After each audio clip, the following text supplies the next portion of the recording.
미정계수에 대해서 알아보겠습니다. 미정계수법 되어 있습니다. 방정식 문제는 등식을 만족하는 해를 구하는 문제로 제시된다. 하지만 항등식에서 해를 구하는 문제는 의미가 없다. 항등식의 해는 모든 수이기 때문에. 그렇죠. 항등식에서 해를 구할 필요가 없죠. 항등식 문제는 다른 형태로 제시된다. 이른바 미정계수 문제. 미정계수 문제란 정해지지 않는 계수를 구하라는 것이다. 그죠? 미정, 아직 정해져 있지 않다라는 한자 용어죠. 항등식의 뜻과 성질을 이용하면 정해지지 않은 계수를 구할 수 있다. 이를 미정계수법이다 라고 합니다. 아직 정해져 있는 수를 구하는 방법은 미정계수법인데 두 가지 방법이 있습니다. 수치대입법, 계수비교법 이렇게 되어 있습니다. 수치대입법은 항등식의 문자에 적당한 수를 대입하여 미정계수를 구하는 방법. 항등식은 양변에 어떤 수를 대입하여도 등호가 성립한다는 성질을 이용한 거고, 계수비교법은 항등식의 양변에 동류항의 계수끼리 비교하여 미정계수를 구하는 방법. 항등식은 좌변과 우변이 같은 식이다. 그렇죠.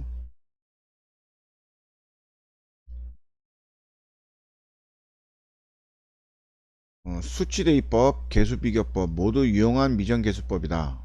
그러나 계수비교법을 쓰기 위해서는 식을 전개해야 하는 번거로움이 있다. 그러므로 전개가 복잡한 식이라면 일단 수치대입법을 시도한다. 그렇죠.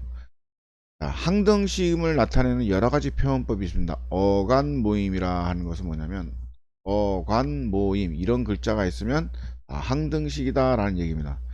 그러니까 항등식이란 얘기를 다른 말로 표현합니다. x의 어떤 값을 갖더라도 이 말이 항등식이다 라는 거고, x값에 관계없이 항상 성립한다, 이것도 항등식이다 라는 얘기입니다. 모든 x에 대하여 성립한다, 이것도 항등식. 임의의 x에 대해서 성립한다, 이것도 항등식. 항등식이란 말의 표현법이 많죠, 그죠? 우리가 사람, 인간 뭐 이렇게 표시하듯이 글자는 틀리지만 뜻은 똑같다라는 얘기입니다. 다음 등식의 x에 대한 항등식일 때 항등식이란 말을 표현을 했습니다. a, b 상수를 구하라. 좌변과 우변이 어떻게 된다? 쌍둥이가 된다는 얘기입니다. 얘하고 쌍둥이, 얘하고 쌍둥이, 얘하고 쌍둥이. 그래서 a, b, c가 정해집니다. 그 다음에 이것도 마찬가지입니다. 왼쪽 오른쪽이 쌍둥이가 돼야 되는 겁니다. 그쵸? 음. 그러면 요거는 전개를 하게 되면은 뭐 전개를 해도 됩니다. 전개를 해도 되지만은 요거를 수치 대입법, 왜 x에다가 아무 숫자를 넣어도 어떻습니까? 아무 숫자를 넣어도 항상 성립한다 그랬으니까. 그쵸? 가로 안을 0으로 만든 값을 x 값으로 대입한다. 주어진 식의 양변에 1을 대입한다. 그렇죠? 여기 가로 안에 0이 되는 값이 얼마지? 1이죠. 1 대입하고 1 대입하면 얘는 0이 되죠. 얘는 2b가 되고 1이 되니까 얘는 2분의 1.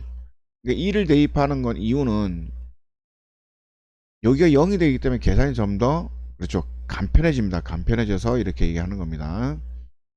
그 다음에 얘를 0으로 하는 값은 마이너스 1이기 때문에 마이너스 1 대입하면 여기다 마이너스 1, 마이너스 1, 얘가 0으로 가죠. 그죠? 마이너스 1.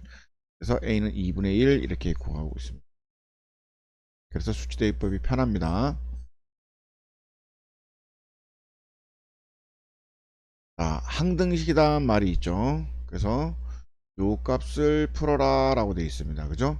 그러면 오른쪽에 0이니까 그죠? 이 개수들이 모두 0이 돼야 됩니다. 개수들이 모두 0, 요게 0. 그래서 0, 0, 0 해서 ABC 구하면 되겠죠. 이게 개수 비교법.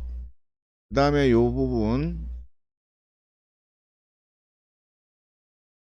이 부분도 보면은 요렇게 돼 있죠. 그죠? 근데 여기에 보면은 2차 있으니까 2차끼리 같고, 상수 있으니까 상수 같고, 1차가 없네요. 그럼 여기는 0 곱하기 x가 있었다라고 생각하는 게 중요합니다. 그래서 개수 비교법으로 풀면 되겠습니다.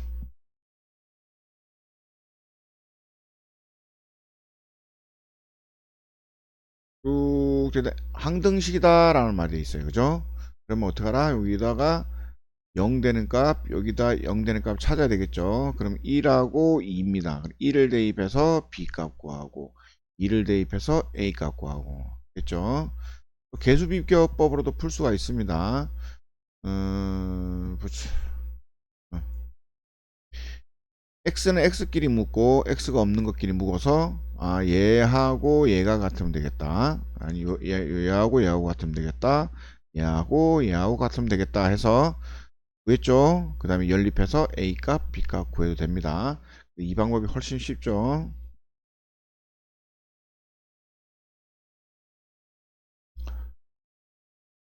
항등시란 말이 돼 있고 1번은 수치 대입법이 좋다. 가로 안에 0 되는 값을 구하라. 그렇죠. 여기 0 되는 값 1이 있고 2가 있고 또 있습니까? 마이너스 1도 있네요. 그죠? 그래서 1 대입하고 구하고 2 대입하고 구하고 마이너스 1 대입하고 구해도 빠르게 해결하게 되겠습니다. 다음 두 번째 보면 개수 비교법이 좋다. 그쵸. 이 차수가 이렇게 쭉 정해져 있으니까 개수 비교법이 좋다 이런 얘기입니다. 또 개수 비교법이 좋다라는 얘기 때문에 수치 대입법 써도 됩니다. 그러나 수치 대입법 쓰기가 너무 어렵죠, 찾기가. 그래서 전개를 쭉 해서 오른쪽을 전개를 쭉 했더니 차수가 같은 것끼리 비교하면 되죠. 얘하고 얘하고 같고 얘하고 얘하고 같고 얘하고 얘하고 같고 얘하고 얘하고 같다. 그래서 하나대로 구하면 되겠습니다. 그 다음에 3번은 혼합계산법이 좋다라고 되어 있죠. 혼합계산 해도 됩니다.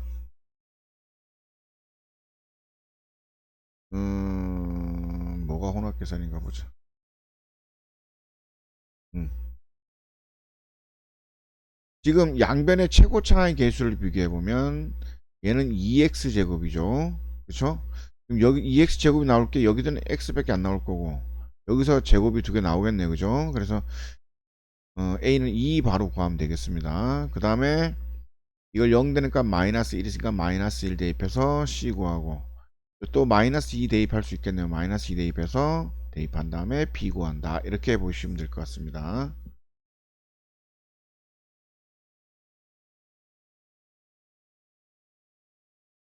쭉 돼 있는 주어진 등식이 임의의 실수에 대하여 요 말이 바로 뭡니까?